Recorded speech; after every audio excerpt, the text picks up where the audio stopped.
नमस्कार मेरे प्यारे विद्यार्थियों, मैं केजी अग्रवाल हिंदी विषय अध्यापक आप सभी विद्यार्थियों को हिंदी विषय के आज एक बहुत ही महत्वपूर्ण प्रकरण की ओर लेकर के जा रहा हूँ। कृपया सभी विद्यार्थी इस वीडियो को ध्यान से सुनें और समझें। इस वीडियो को सुनने के बाद शायद आपको कभी व्याकरण के इस प्रकरण को अन्य कहीं जगह पर पढ़ने की आवश्यकता नहीं पड़ेगी। यस, तो हम शुरू करते हैं हमारे प्रकरण का नाम, जिसका नाम है उपसर्ग एवं प्रत्यय। उपसर्ग एवं प्रत्यय। यस, आपके सामने मैंने दो शब्द लिखे हैं यहाँ पर, उपसर्ग एवं प्रत्यय। आज मैं आपको सबसे महत्वपूर्ण बात जो बताने जा रहा हूं ये है मेरे प्यारे विद्यार्थियों कि उपसर्ग और प्रत्यय दोनों का हम इस वीडियो में तुलनात्मक अध्ययन करेंगे। कैसा अध्ययन करेंगे? तुलनात्मक अध्ययन। यस, देखो आप सभी जानते हो कि उपसर्ग और प्रत्यय को हमें अलग अलग भागों में पढ़ना होता है और अलग अलग भागों में पढ़ करके हमसे कई प्रकार की त्रुटियां हो जाती हैं। हम जानते हुए भी कई सवालों को गलत कर बैठते हैं। तो उपसर्ग और प्रत्यय को मैं आज इस तरीके से आपके सामने वर्णन करूंगा कि कभी आपको उपसर्ग और प्रत्यय में गलती करने का अवसर नहीं मिलेगा। यस, तो सबसे पहले जो मैं आपके सामने अपनी बात रखना चाहता हूं वह यह है कि आप मेरी हर बात को सुन करके अपनी कॉपी में साथ ही साथ नोटिस करते जाएं। सबसे पहले आप लोगों को मैं बताना चाहूंगा इन दोनों शब्दों का मतलब, इन दोनों शब्दों का अर्थ, जो कि हमारे लिए सबसे विशेष पहचान है। सबसे पहली बात उपसर्ग। उपसर्ग की मैं बात करूं तो उपसर्ग दो शब्दों से मिलकर बना है, उप प्लस सर्ग। उप प्लस सर्ग क्या है मेरे प्यारे विद्यार्थी? उप प्लस सर्ग। अब उप और सर्ग जो आपके सामने दो शब्द मैंने रखे हैं, इन दोनों शब्दों का अपने आप में एक अर्थ होता है। एक क्या होता है? अर्थ होता है। उप का अर्थ होता है सहायक। उप का अर्थ क्या होता है मेरे प्यारे विद्यार्थियों? सहायक, मतलब सहायता करने वाला। सहायक का मतलब क्या होता है? सहायता करने वाला। और सर्ग, सर्ग का मतलब होता है मेरे प्यारे विद्यार्थियों भाग, मतलब सहायता करने वाला भाग। सहायता करने वाला भाग मतलब किसी शब्द की ये भाग सहायता करता है। किसी शब्द की यह भाग क्या करता है मेरे प्यारे विद्यार्थियों? सहायता करता है। इसलिए इसका पूर्ण अर्थ क्या बनेगा? सहायक भाग, मतलब सहायता करने वाला भाग। अब आप दूसरी चीज नोटिस कीजिए, मैंने आपके सामने जब इसका विच्छेद किया है मतलब इसको तोड़ा है, तो इसका विच्छेद करने पर जो आपको रूप है वो बिल्कुल इसके समान दिखाई दे रहा है।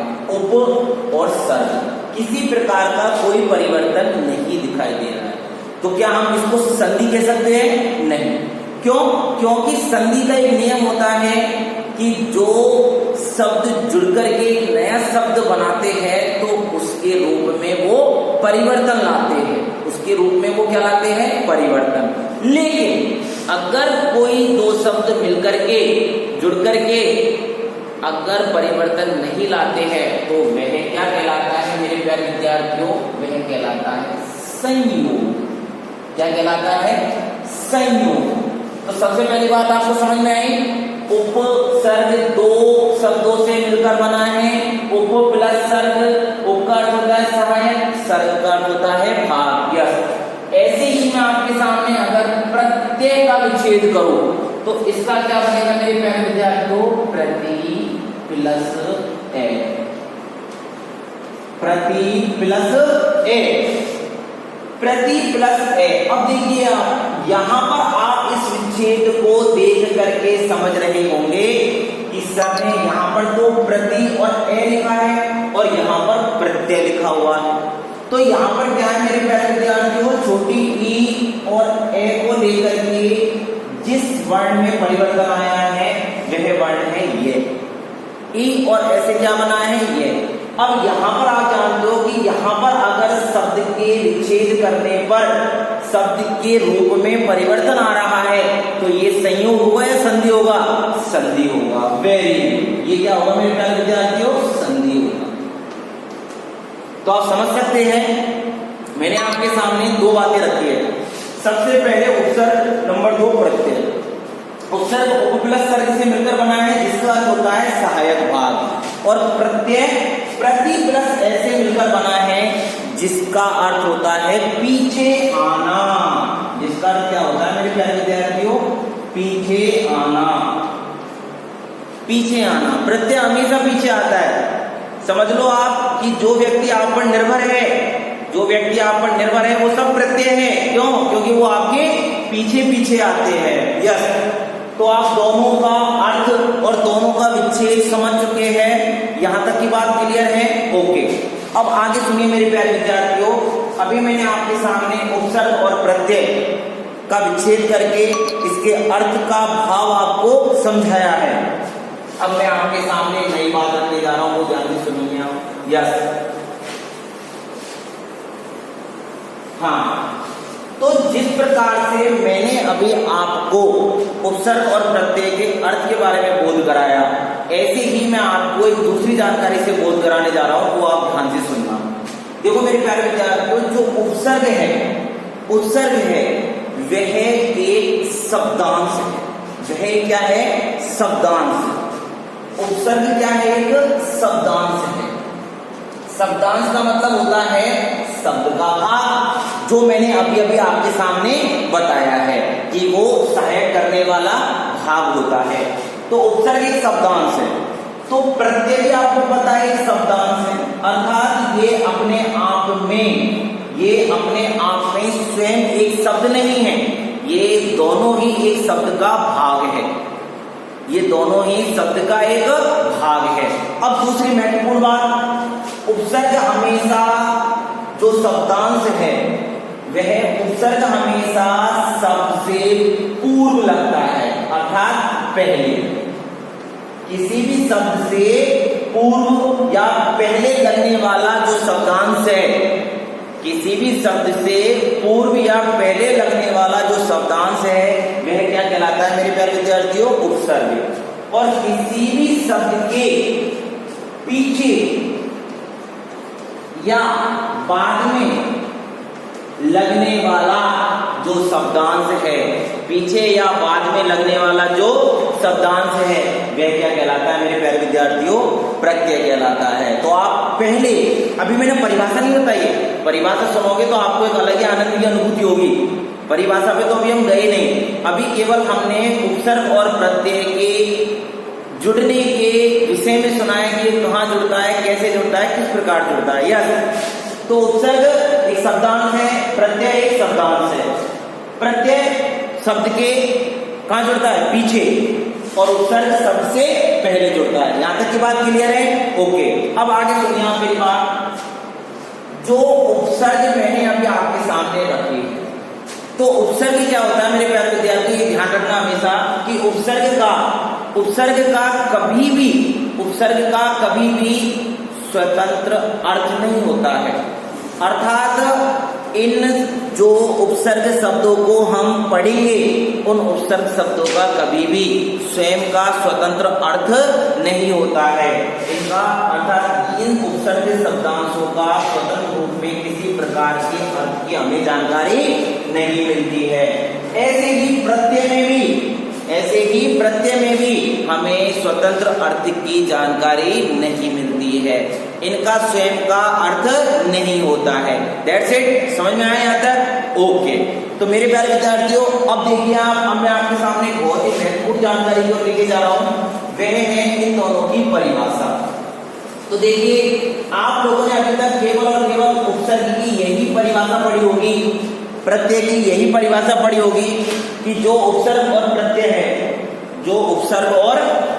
है, उन उपसर्ग और प्रत्यय में हम यही पढ़ते हैं कि वे शब्दांश वे शब्दांश जो शब्द से पूर्व में लगकर, वे शब्दांश जो शब्द से पूर्व में लगकर उसके अर्थ में परिवर्तन कर देता है। नहीं, केवल और केवल एक ही परिभाषा उपसर्ग की नहीं हो सकती है। अब हम चर्चा किस पे कर रहे हैं मेरे प्यारे विद्यार्थियों? उपसर्ग और प्रत्यय की परिभाषा पर। उपसर्ग और प्रत्यय की परिभाषा पर। तो मैं आपके सामने उपसर्ग की परिभाषा रख रहा हूं, ध्यान से सुनना। उपसर्ग की परिभाषा अगर हम ये रखते हैं कि उपसर्ग किसी भी शब्द के पूर्व में जुड़ करके उसके अर्थ में परिवर्तन कर देता है तो उसे उपसर्ग कहते हैं। क्या उपसर्ग सदैव किसी शब्द के अर्थ में परिवर्तन ही करता है? क्या और कुछ वह नहीं कर सकता? क्या वह और कुछ नहीं करता? नहीं, वह अर्थ में परिवर्तन के अलावा भी काफी कुछ करता है शब्द के साथ। तो देखिए हमारा उपसर्ग शब्दों के साथ किस प्रकार से खेलता है और किस प्रकार से उनका अलग अलग अर्थ बना देता है। देखिए जैसे मैं आपके सामने एक उदाहरण करता हूं, हमने रखा सुंदर। क्या रखा मेरे प्यारे विद्यार्थियों? सुंदर। अब ये जो सुंदर शब्द है, इस सुंदर शब्द में मैंने एक उपसर्ग लगाया ए प्लस सुंदर, ए प्लस सुंदर, तो ये हो गया असुंदर। ये क्या हो गया? असुंदर। तो आपको पता है इसने क्या किया? इसका अर्थ ही बदल दिया, इसका अर्थ ही परिवर्तित कर दिया। यस। अब मैंने आपके सामने एक दूसरा उपसर्ग लगाया है अति। अब मैंने आपके सामने क्या उपसर्ग लगाया मेरे प्यारे विद्यार्थियों? अति। तो अति के सुंदर से पहले जब मैंने अति शब्दांश जोड़ा तो उससे ये क्या बन गया? अति सुंदर। क्या बन गया? अति सुंदर। तो इसने क्या किया? इसका अर्थ विशेषता के साथ और बढ़ा दिया। देखो यहां पर तो सुंदर का अर्थ ही बदल दिया, असुंदर हो गया। लेकिन यहां पर आपने देखा, यहां पर अर्थ परिवर्तन न करके अर्थ की विशेषता को और अधिक बना दिया और अधिक बढ़ा दिया। तो हम देख रहे हैं एक में अर्थ परिवर्तन हो रहा है, एक में अर्थ का विस्तार हो रहा है। तो हम कैसे कह सकते हैं कि अर्थ के परिवर्तन को, अर्थात उपसर्ग केवल शब्द के अर्थ को ही बदलता है? ये बिल्कुल गलत होगी। तो हम लोग इसकी एक क्या सुंदर परिभाषा बनाएंगे, वो ध्यान से सुनना। हम लिखेंगे इसकी परिभाषा में वे शब्दांश जो शब्द से, वे शब्दांश जो शब्द से पूर्व जुड़कर उसके